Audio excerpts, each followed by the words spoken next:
पिता और पुत्र एवं पवित्र आत्मा नाम आमेन। प्रभुंकर शांति आपण मानकठरे सर्वदा रहो। प्रिय बंधुगण, आज आम्भे माने दीक्षा गुरु जोहनक जन्म विषय शिक्षा करिबा। सार्वजनीन कैथोलिक मंडली बाप्तिजक जोहनक जन्म दिवस को एक उत्सव भाव में पालन करे, कारण से ख्रीष्टक अग्रदूत केवल नुहंती बरं प्रभु निजे जेपरि कहिथिले से महिला मानक द्वारा जन्मित मानक मध्यरे सर्वश्रेष्ठ अटंती। जोहन जन्म होइथिले जेतेबेले तांको पिता जिखरिय एवं तांको माता एलिजाबेथा उभय वृद्ध और वृद्धा थिले एवं से बंधिया विवेचित होइथिले। सेमानक क्षेत्र में मानवीय विचार और धारणा अनुजाई तांको पक्षे जन्म देवा असंभव थिला, किंतु भगवान को पाई सबकिछि संभव। जोहनक जन्म केवल जैविक व्यतिक्रम नथिला, परंतु भगवान को द्वारा दिया जाइथिबा एक विशेष अनुग्रह। तांको जन्म एवं मिशन माध्यम रे ईश्वरक शक्ति मानव इतिहास को मार्गदर्शन करुथिला।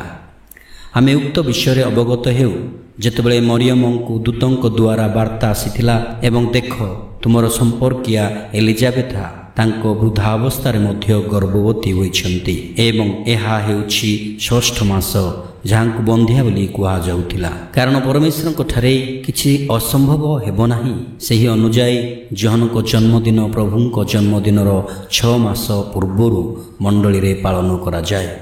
प्रभुंक दूत जिखरियंकु सही तांको संतानंक विषय रे कहिथिले से प्रभुंक सम्मुखरे महान हेबे एवं से तांको मातृगर्भरु मध्य पवित्र आत्मांक शक्ति रे परिपूर्ण हेबे एवं से एलियंक प्रेरणा एवं शक्ति रे शक्तिशाली होई प्रभुंक पूर्वे आसीबे। से माने जन्म हेबा पूर्वरु मध्य जीशु एवं जोहन साक्षात होइथिले। जोहन जीशुंक उपस्थिति रे एते आनंदित हेले जे से निज मातृगर्भरे थिबा बेले आनंद रे डेइले। जोहनक पिता जिखरिय तांकर दीर्घ नीरवता परे जितेबले मुख खोलिले तांकर सही प्रथम शब्द गुड़िक ईश्वरक प्रशंसार गीत होइथिला।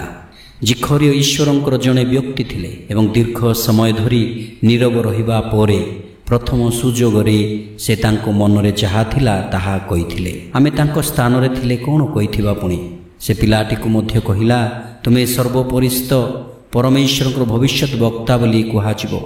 प्रभुंक पूर्वरु तांको पथ प्रस्तुत करने को तुमे जीव। यह प्रकृत में से भली ही है। जोहन चित्कार करी कहिले, अनुताप कर निज पापरु दूरे जाओ, कारण स्वर्ग राज्य पाखे आसुअछि। कारण पिलाटी बढ़िला एवं आत्मार शक्तिशाली है एवं इस्राएल को प्रकाश करने दिन पर्यंत मरुभूमि से रहिला। ठीक समय रे से लोकमान को प्रभुंक पथ प्रस्तुत करने को परामर्श देइथिले। मरुभूमि रे चित्कारर स्वर शुणागला, प्रभुंक पथ प्रस्तुत कर। पारिवारिक परंपरा अनुजाई संपर्कीय माने शिशुर नाम जिखरिय रखिबा को चाहिथिले, किंतु शिशुर पितामाता जानिथिले जे से ईश्वरक एक विशेष उपहार, कारण तांको द्वारा ईश्वर निजर योजना पूर्ण करने को लक्ष्य रखिथिले।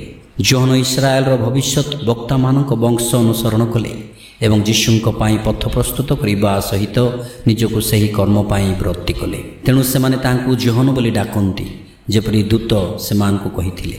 बाइबेल रे ईश्वर किंबा जीशुंक द्वारा एक नाम प्रदत्त करा जाए तेबे ताहा एक निर्दिष्ट कार्य पाई ऐश्वर्य निर्वाचन किंबा नियुक्ति को सूचित करे।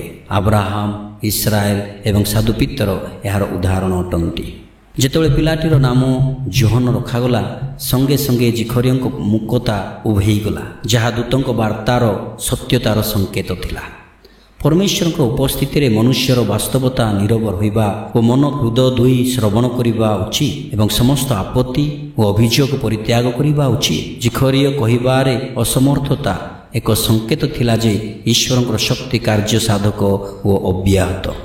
शिशुंकु नाम दियाजिबा पर्यंत जिखरियंक ठारे परमेश्वरक शक्ति कार्य करुथिला एवं से तांको बाक शक्ति फेरी पाइले एवं तत्क्षणात् जिखरिय एक प्रशंसा गीत गान कले। जेहेतु साधु अगस्तीन कहती, एक कंठस्वरर जन्म जोगु जिखरियंक जिह्वा खोलीगला। सुतरां ईश्वरक उपस्थिति मनुष्यर वास्तवता को नष्ट करि न थाए, बरं एहाकु समृद्ध करि थाए। तद्रूप आमे परमेश्वरक वाक्य को ग्रहण करिबा तेबे से आम जीवन को सार्थक करिबे। सम्मानजनक नीरवतारे ताहांक वाक्य को श्रवण करिबा विधेय। ତା ସହିତ ତାଙ୍କ ସମସ୍ତ କାର୍ଯ୍ୟକୁ ଆନନ୍ଦରେ ପ୍ରଶଂସା କରିବା ଆବଶ୍ୟକ। ଯଦି ଆମେ ଆମର ମନ ପରିବର୍ତ୍ତନ ମାଧ୍ୟମରେ ଏବଂ ନ୍ୟାୟର ଦାବି ପୂରଣ କରିବା ଦ୍ୱାରା ଯୀଶୁଙ୍କ ମାର୍ଗ ପ୍ରସ୍ତୁତ କରୁ, ତେବେ ଯେଉଁଭଳି ପରମେଶ୍ୱର ଜହନଙ୍କ ସହିତ ଥିଲେ ସେହିଭଳି ସେ ଆମ ସଙ୍ଗେ ମଧ୍ୟ ରହିବେ। ଯେତେବେଳେ ଲୋକମାନେ ତାଙ୍କୁ ପଚାରିଲେ ଯେ ତୁମେ ଖ୍ରୀଷ୍ଟ ଅଟ କି? କିନ୍ତୁ ଜହନ ସେମାନଙ୍କୁ ସ୍ପଷ୍ଟ ଭାବରେ କହିଥିଲେ, ମୁଁ ନୁହେଁ। ସେ ଏହା ମଧ୍ୟ କହିଥିଲେ, ଯିଏ ମୋ ପରେ ଆସେ ସେ ମୋ ଠାରୁ ମହାନ, ମୁଁ ତାଙ୍କ ପାଦୁକାର ବନ୍ଧନ ଖୋଲିବାକୁ ମଧ୍ୟ ଯୋଗ୍ୟ ନୁହେଁ। ଆମେ ଜାଣୁ ଯେ ଜହନ ହିଁ ଯୀଶୁଙ୍କୁ ନିଜ ଶିଷ୍ୟମାନଙ୍କୁ ଦେଖାଇ ତାଙ୍କୁ ଈଶ୍ୱରଙ୍କର ମେଷ ଶାବକ ବୋଲି ଜଣାଇଥିଲେ। ଜହନ ବହୁତ ଭଲ ଭାବରେ ଜାଣିଥିଲେ ଯେ ଯୀଶୁ ତାଙ୍କଠାରୁ ସର୍ବଶ୍ରେଷ୍ଠରେ ଥିଲେ। ତଥାପି ପ୍ରଭୁଙ୍କ କହିବା ଅନୁଯାୟୀ ଜହନ ତାଙ୍କୁ ବାପ୍ତିଜିତ କଲେ ଏବଂ ଜହନ ତାଙ୍କୁ ସାକ୍ଷ୍ୟ ଦେଲେ, ମୁଁ ଦେଖିଲି ଆତ୍ମା ସ୍ୱର୍ଗରୁ କପୋତ ପରି ଅବତରଣ କଲା ଓ ତାହା ତାଙ୍କ ଉପରେ ଅବସ୍ଥାନ କଲା। ସେ ପବିତ୍ର ଆତ୍ମାଙ୍କ ଦ୍ୱାରା ବାପ୍ତିଜିତ ହୋଇଥିଲେ। ସାଧୁ ଅଗସ୍ତିନ କହନ୍ତି, ଜହନ ପୁରାତନ ଏବଂ ନୂତନ ନିୟମ ମଧ୍ୟରେ ସୀମା ଚିହ୍ନିତ କରିଛନ୍ତି। ପ୍ରଭୁ ତାଙ୍କ ବିଷୟରେ ସୀମାରେଖା ଭାବରେ କହିଛନ୍ତି, ବାପ୍ତିଜିକ ଜହନଙ୍କ ପର୍ଯ୍ୟନ୍ତ ନିୟମ ଏବଂ ଭବିଷ୍ୟତ ବକ୍ତାମାନେ ବିଧିମାନ୍ୟ ଅଟନ୍ତି। ସେ ପୁରାତନ ନିୟମକୁ ପ୍ରତିନିଧିତ୍ୱ କରନ୍ତି ଏବଂ ସେହି ସମାନ ସମୟରେ ନୂତନ ନିୟମର ପରିଚୟ ମଧ୍ୟ ଦିଅନ୍ତି। ଜହନ ଓଟଲମର ବସ୍ତ୍ର ପରିଧାନ କରି ପଙ୍ଗପାଳ ଏବଂ ବଣୁଆ ମହୁକୁ ଖାଦ୍ୟ ଭାବେ ସେବନ କରିଥିଲେ। ଈଶ୍ୱର ତାଙ୍କୁ ଜଗତର ମୁକ୍ତିଦାତାଙ୍କର ପଥ ପ୍ରସ୍ତୁତକାରୀ ଅନନ୍ତ ବାକ୍ୟ ଘୋଷଣା କରିବାର ସ୍ୱର ଏବଂ ଲୋକମାନଙ୍କୁ ଯୀଶୁଙ୍କ ଆଗମନ ବିଷୟରେ ଅବଗତ କରାଇ ମନ ପରିବର୍ତ୍ତନର ଆହ୍ୱାନ ଦେବା ପାଇଁ ମନୋନୀତ କଲେ। ସେ ତାଙ୍କର ମିଶନ ଉପରେ ସମ୍ପୂର୍ଣ୍ଣ ଭାବେ ଦୃଢ଼ ବିଶ୍ୱାସ ରଖିଥିଲେ ଏବଂ ଏହା ଉପରେ ସମ୍ପୂର୍ଣ୍ଣ ପ୍ରତିଶ୍ରୁତିବଦ୍ଧ ଥିଲେ। ସେ ଜାଣିଥିଲେ ଯେ ତାଙ୍କର ନିଜ ସ୍ଥାନ ଏବଂ ସେ ଅତ୍ୟନ୍ତ ନମ୍ର ଏବଂ ସତ୍ୟବାଦୀ ଥିଲେ। ସେ ଯୀଶୁଙ୍କୁ ଚିହ୍ନିଥିଲେ ସେ କିଏ ଥିଲେ। ସେ ହେରୋଦ ରାଜାଙ୍କ ପାଖକୁ ଗଲେ ଏବଂ ନିର୍ଭୟରେ ତାଙ୍କୁ ସତ୍ୟ କଥା କହିଥିଲେ, ଯାହାକି ନିଜର ଭାଇର ଭାର୍ଯ୍ୟାକୁ ନିଜ ପତ୍ନୀ ରୂପେ ଗ୍ରହଣ କରି ସେ ପାପରେ ଜୀବନ ବିତାଉଛନ୍ତି। ଭଲ ଭାବରେ ସେ ଜାଣିଥିଲେ ଯେ ଏହା ତାଙ୍କ ଜୀବନ ପାଇଁ ଏକ ବିପଦ ଆଣିବ। ଜହନ ନମ୍ରତା, ସରଳତା, ସତ୍ୟତା, ସାହସ, ବିଶ୍ୱାସ ଏବଂ ପ୍ରତିବଦ୍ଧତାର ଏକ ଉଜ୍ଜ୍ୱଳ ଉଦାହରଣ ଅଟନ୍ତି। ଏହି ଶିକ୍ଷାଗୁଡ଼ିକ ଆମେ ତାଙ୍କଠାରୁ ଶିଖିବା ଏବଂ ଆମ ଜୀବନରେ ଅଭ୍ୟାସ କରିବାକୁ ଚେଷ୍ଟା କରିବା ଉଚିତ।